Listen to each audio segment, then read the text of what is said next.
तो आज हम बात करने वाले हैं 2017 में आई मूवी हॉस्टाइल के बारे में। हॉस्टाइल का मतलब होता है शत्रु या दुश्मन। तो मूवी की कहानी में हम जानेंगे कि कौन किसका शत्रु है। तो अब बात करते हैं इस मूवी की कहानी की, जिसमें पूरी दुनिया बर्बाद है और किस चीज ने इसे बर्बाद किया है इस कहानी में हम देखेंगे। तो हर मूवी की तरह कुछ लोग इस बर्बादी को झेल कर जिंदा बचे हुए हैं और इन्हीं में से एक है जूलियट, जिसके ऊपर ये पूरी मूवी बेस्ड है। तो पहले हम जूलियट की अभी की कंडीशन को जान लेते हैं। जैसे कि वो अभी एक 36 लोगों के ग्रुप के साथ रहती है और उसका काम है उन सब के लिए डेली यूज में आने वाली चीजों को ढूंढना। इसलिए वो अपने बेस से बाहर अपनी एक वैन से सामान ढूंढने के लिए निकल जाती है। उसके वैन में कुछ हथियारों के साथ उसके पति जैक की फोटो भी है। जैक महाशय के बारे में आगे जानेंगे। अब रास्ते में जूलियट को कुछ खाली पुरानी खराब हुई कार्स मिलती हैं, जिनमें से वो काम की चीजें निकालने के बाद आगे बढ़ती है। थोड़ा और भटकने के बाद वो एक खाली बर्बाद हुई एक गैस स्टेशन पर पहुंचती है और वो सावधानी के साथ हाथ में गन लिए अंदर जाती है। वो स्टेशन उसे सेफ लगता है तो जूलियट वहाँ थोड़ा रेस्ट करने लगती है, पर तभी उसे एटिक से किसी के गुर्राने की आवाज आती है, जिसे सुनकर वो डर तो गई थी पर बिना घबराए वो वहाँ से निकल जाती है। अब वो अपने रेडियो से बेस में बात करती है, जिससे हमें पता चलता है कि वो क्रिएचर जो उस एटिक में था वो दिन में बाहर नहीं निकलते और जूलियट का कमांडर उसे अपना काम करने को बोलता है और खतरों में ना पड़ने का ज्ञान देता है। अब जूलियट को ज्यादा सामान नहीं मिला था और उसकी बैटरी भी खत्म होने वाली थी, इसलिए वो अपने बेस जल्दी पहुंचने के लिए एक शॉर्टकट लेती है। अब स्लैशर्स और एपोकलिप्स मूवी का इतिहास गवाह है, जिसने शॉर्टकट लिया वो मरेगा।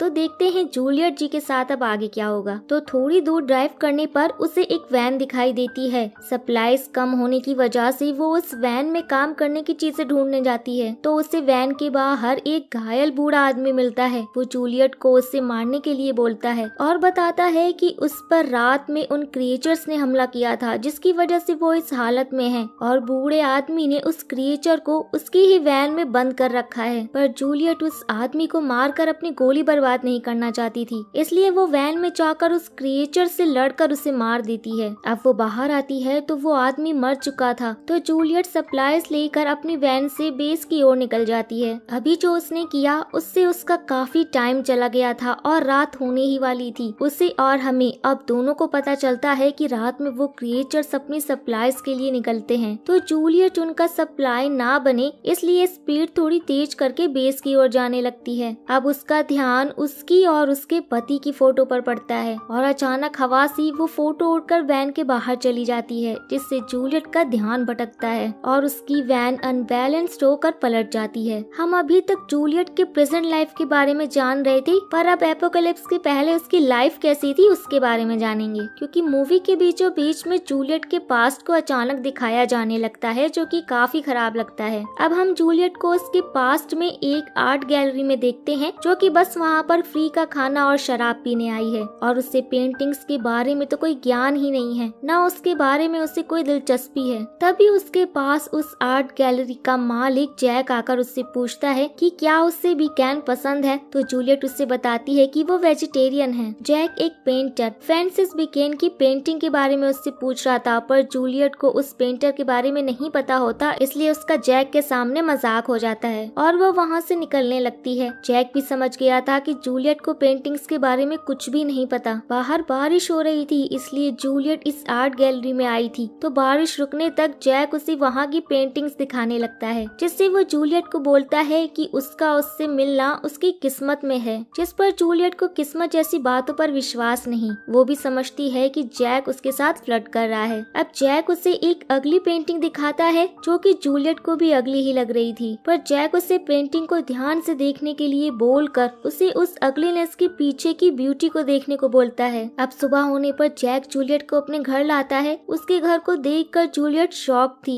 क्योंकि जैक बहुत ज्यादा अमीर है और दूसरी तरफ वो बहुत गरीब। अब दोनों अपने बारे में एक दूसरे को बताते हैं, जिससे हम जान पाते हैं कि दोनों के पेरेंट्स नहीं हैं और ना ही कोई दोस्त है, दोनों बिल्कुल अकेले हैं। जूलियट जैक का इतना अच्छा बिहेवियर देखकर उसे कुछ गड़बड़ लगता है और वो घबरा कर वहाँ से चली जाती है। कुछ दिनों के बाद जैक एक रेस्टोरेंट में जूलियट को एक बूढ़े आदमी के साथ देखता है। उनका पीछा करने पर जैक को पता चलता है कि जूलियट ये सब पैसों के लिए कर रही है। जैक उसका पीछा करते हुए उसके घर तक आ जाता है, जहाँ जूलियट को कुछ गुंडे रेंट के लिए परेशान कर रहे थे। जैक आकर उनसे बचने में जूलियट की मदद करता है और उसे घर के अंदर लाता है, जहां उन्हें उसका ओनर मिलता है जो कि उन गुंडों का बॉस भी था, और वो जूलियट से पैसे लेने के बाद उसे घर के अंदर जाने देता है। अब जैक भी घर में आकर जूलियट की मदद करने को बोलता है, पर जूलियट जैक को भला बुरा बोलकर उसे वहाँ से बेइज्जत करके भगा देती है। अब एक दिन जब उसे गुंडों ने मार पीट कर उसे घर से भगा दिया था, तो वो घायल होकर जैक के पास आकर अपनी हालत बताती है। जैक उसका बहुत अच्छे से ख्याल रखता है।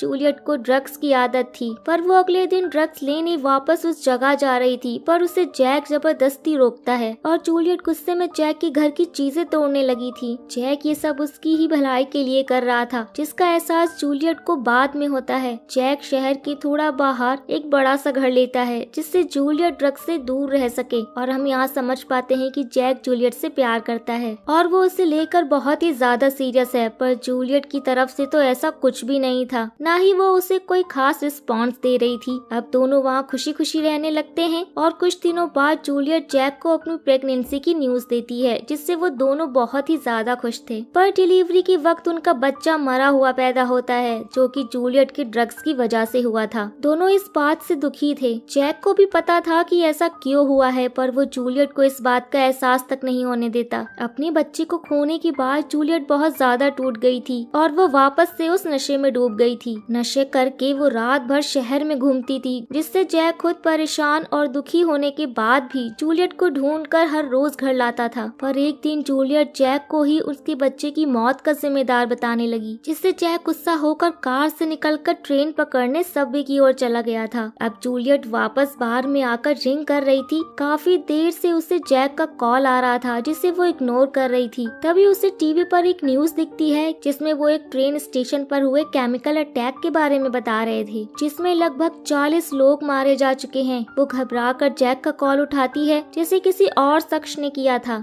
तो वो जूलियट को बताता है कि जैक जिंदा है, पर उसकी हालत बहुत खराब है। भागकर जूलियट हॉस्पिटल पहुंचती है तो जैक उसे जिंदा मिलता है, पर वो पूरी तरह से आइसोलेटेड था और वो कुछ बोल भी नहीं पा रहा था। जूलियट को पूरा यकीन था कि जैक ठीक हो जाएगा। इस हालत में भी वो जैक जूलियट से प्यार करता था। जब अगले दिन जूलियट जैक के वार्ड में आती है तो जैक वहाँ था ही नहीं। जैक की डेथ हो चुकी थी और उसकी बॉडी को हॉस्पिटल वालों ने ही कहीं दफना दिया बिना किसी को बताए, क्योंकि वो केमिकल से संक्रमित था। अब जैक की मौत पर जूलियट फूट फूट कर रोने लगती है। जब वो जिंदा था तो उसे जैक और उसके प्यार की कोई कदर ही नहीं थी। अब उसके जाने के बाद जूलियट को एहसास होता है कि जैक उसके लिए किसी फरिश्ते के जैसा था, और तब से लेकर आज तक वो जैक की यादों और अच्छाइयों के सहारे ही जिंदा है। तो ये था जूलियट का पास्ट। तो अब हम जानते हैं कि प्रेजेंट में वैन पलटने के बाद क्या हुआ। अब रात में जूलियट को होश आता है तो वो देखती है कि उसका एक पैर टूट चुका है और उसका टूटा हुआ पैर उसी की वैन के नीचे फंसा हुआ है। अगल बगल देखने पर उसे वैन के बाहर गन मिलती है, जिसे वो एक जुगाड़ बनाकर अपनी ओर खींचती है, पर उसकी किस्मत उतनी अच्छी कहाँ। उसका वो जुगाड़ काम नहीं आता तो अपनी फंसी हुई टांग को जैसे तैसे करके वो उस वैन के नीचे से निकालती है। इन सब से उसके पैर की हड्डी बाहर आ गई थी, तो वो उस जगह पर अल्कोहल डालकर उसे हड्डी पर जोर से मारकर उसे वापस अंदर करती है, जिसमें उसकी बहुत चीखें निकलती हैं, पर उसकी चीखें उसके दर्द के आगे मामूली थी। तो अब वो अपने पैर पर कुछ कपड़ा बांधकर उसे जितना अच्छे से हो सके बैंडेज करती है और रेडियो की मदद से वो अपने बेस से संपर्क करने की कोशिश करने लगती है, पर उसका संपर्क उनसे होता ही नहीं है। तो अब वो और भी ज्यादा पैनिक करने लगती है। उसकी चीखें सुनकर एक क्रिएचर भी वहाँ आ चुका था। उस क्रिएचर के होने का एहसास जूलियट को भी होता है और वो जल्दी से अपना गन उठाकर अंदर वैन में आती है। हम उस क्रिएचर की टांगों को देख पाते हैं, जो कि हमें इंसानों जैसी ही लग रही थी, पर बहुत पतली थी। वो क्रिएचर वहाँ से जाने लगता है, तभी जूलियट की रेडियो पर उसके बेस से किसी का जवाब आता है और वो जल्दी से उस रेडियो को बंद कर देती है, पर क्रिएचर ने उस रेडियो की आवाज को सुन लिया था और वो वैन की तरफ वापस आने लगा था। तो जूलियट रेडियो को ऑन करके वैन के बाहर फेंक देती है। वो क्रिएचर रेडियो पर पहुंचकर उसे उठाकर वहाँ से कहीं दूर फेंक के चला जाता है। अब जूलियट वैन में से कुछ स्टिक लाइट्स निकाल कर वैन के बाहर आती है और उस रेडियो को ढूंढ लेती है, पर वो भी अब उस क्रिएचर की नजर में आ गई थी। और यहाँ हम उस क्रिएचर के फेस को भी देख पाते हैं, जो कि हम इंसानों की तरह ही थी और शायद उस केमिकल की वजह से थोड़ी डिकम्पोज सी अजीब सी हो गई थी। जूलियट उससे बचने के लिए भागकर वापस वैन में आती है और सामने गन पॉइंट कर उस क्रिएचर के सामने आने का वेट करने लगती है, पर वो क्रिएचर उसके पीछे से आकर उसे पकड़ लेता है और वो उससे बचने के लिए वैन का एस्केलेटर दबाकर रेस देती है, जिससे वो क्रिएचर वहाँ से भाग जाता है। यहाँ हम दो चीज समझते हैं, पहली कि उन क्रिएचर्स को थोड़ा कम दिखता है पर वो स्मार्ट हैं, और दूसरा कि उन्हें आवाज पसंद नहीं। जूलियट अभी भी चौकन्ना थी और तभी वो क्रिएचर उसके पास वापस आता है, जिससे जूलियट गोली मारकर भगा देती है। हम नोटिस कर पाते हैं कि वो क्रिएचर या तो जूलियट को मारना नहीं चाहता या फिर वो बहुत ज्यादा लेजी है। जूलियट के दोबारा रेडियो ट्राई करने पर उसे बेस से रिप्लाई आने लगा था और वो उसे वैन में लगे ट्रैकर को ऑन करने को बोलते हैं, जिससे वो चॉपर लेकर उसे रेस्क्यू करने वहाँ पर आ जाएंगे। जूलियट वैन का ट्रैकर ऑन कर देती है और उस क्रिएचर से वो बचने की पूरी कोशिश कर रही थी। अब उसके बेस वाले बताते हैं कि उन्होंने उसे लोकेट कर लिया है और वो उससे बचाने आ रहे हैं। इतने में ही उस क्रिएचर ने वैन के सामने का शीशा हटा लिया था। अब वो जूलियट की तरफ बढ़ने लगा था। जूलियट अपनी समझदारी दिखा उसके पास आने से पहले वैन की लाइट्स ऑन कर देती है, जिसे देख वो क्रिएचर वहाँ से भाग जाता है, क्योंकि उन्हें रोशनी पसंद नहीं, इसलिए वो दिन में भी बाहर नहीं निकलते। जूलियट वापस अपने बेस वालों से बात करती है। उसे पता चलता है कि वो अब उसके पास नहीं आ रहे हैं क्योंकि वो डेंजर जोन में है, और अगर वो सुबह तक जिंदा बची तो उसे लेने वो आएंगे। मतलब जिनके लिए वो सप्लाईज लेने आई थी उन्होंने जूलियट को मरने के लिए वहीं पर छोड़ दिया था। अब ऐसे में तो किसी भी इंसान की हिम्मत टूट जाए, तो जूलियट भी उम्मीद खोकर शांत वैन में बैठी थी। तभी उसे एक कार की आवाज सुनाई देती है और वो उन्हें हॉर्न बजाकर अपने पास बुला लेती है, पर वो लोग लुटेरे थे और उनमें से एक जूलियट को मारने की कोशिश करता है, जिसे वो क्रिएचर मार देता है। अब क्रिएचर को वहाँ देख उस लुटेरे के साथ ही वहाँ से भाग जाते हैं और हम समझ पाते हैं कि उस क्रिएचर ने जूलियट की जान उन लुटेरों से बचाई। पर ये बात जूलियट को समझ नहीं आती और वो उस क्रिएचर को उस लुटेरे को खाते देखकर उस क्रिएचर के हाथों से मरने से अच्छा वो सुसाइड करने का फैसला करती है। पर वो खुद को गोली नहीं मार पाती और उस क्रिएचर से लड़ने का फैसला करती है। तो अब वो पेट्रोल का एक कैन और फ्लेयर लेकर वैन से बाहर निकलती है। पेट्रोल कैन को थोड़ी दूर पर रखकर फ्लेयर को जलाने के बाद उस क्रिएचर को अपनी ओर बुलाती है। उस क्रिएचर के नजदीक आते ही जूलियट कैन को शूट करके ब्लास्ट करती है, जिससे वो क्रिएचर बच जाता है और तभी वो क्रिएचर जूलियट के पास आकर उसे उठाकर दूर फेंक देता है। अब वो क्रिएचर उसकी ओर दोबारा बढ़ने लगा था, जिसे इस बार जूलियट उस क्रिएचर को शूट कर देती है और वो क्रिएचर नीचे गिरकर मरने लगा था। तो अब जूलियट भी रिलैक्स होकर वहीं पर लेट जाती है, क्योंकि सुबह होने ही वाली थी और हम देख पाते हैं कि वो क्रिएचर भी अभी तक मरा नहीं है। वो धीरे धीरे जूलियट की तरफ बढ़ रहा है और उसे अपने करीब आता देख जूलियट उसे शूट करती है, पर गन की गोलियां खत्म हो गई थी। गन रिलोड करने से पहले ही वो क्रिएचर उसकी बॉडी के ऊपर आ गया था और वो जूलियट के फेस को ऐसे छूता है जैसे उसे जैक छूता था। और अब जूलियट और हमें समझने में बिल्कुल भी देर नहीं लगती कि वो क्रिएचर कोई और नहीं बल्कि जैक ही है, और वो रात भर जूलियट के पास आकर उसे एहसास दिलाने की कोशिश कर रहा था कि वो जैक है। इसलिए कई मौके मिलने के बावजूद भी उसने जूलियट को नहीं मारा। अब जूलियट को जैक की वो दो बातें याद आती हैं। अगर उसे पहले याद आ गई होती तो जैक इस कंडीशन में नहीं होता। पहली की अगलीनेस के पीछे की ब्यूटी को समझो, और उन दोनों का मिलना उनकी किस्मत में था, जिस पर अब जूलियट को पूरी तरह से यकीन हो गया था। लास्ट में वो जैक को आई लव यू बोलकर गन से खुद को और जैक को शूट करके मार देती है और ये मूवी यहीं पर एंड हो जाती है। सो गाइस, अगर आप लोगों को वीडियो पसंद आया हो तो वीडियो को लाइक और कमेंट करना मत भूलिएगा। अब हम मिलेंगे नेक्स्ट वीडियो में, तब तक के लिए टेक केयर एंड टाटा बाय बाय।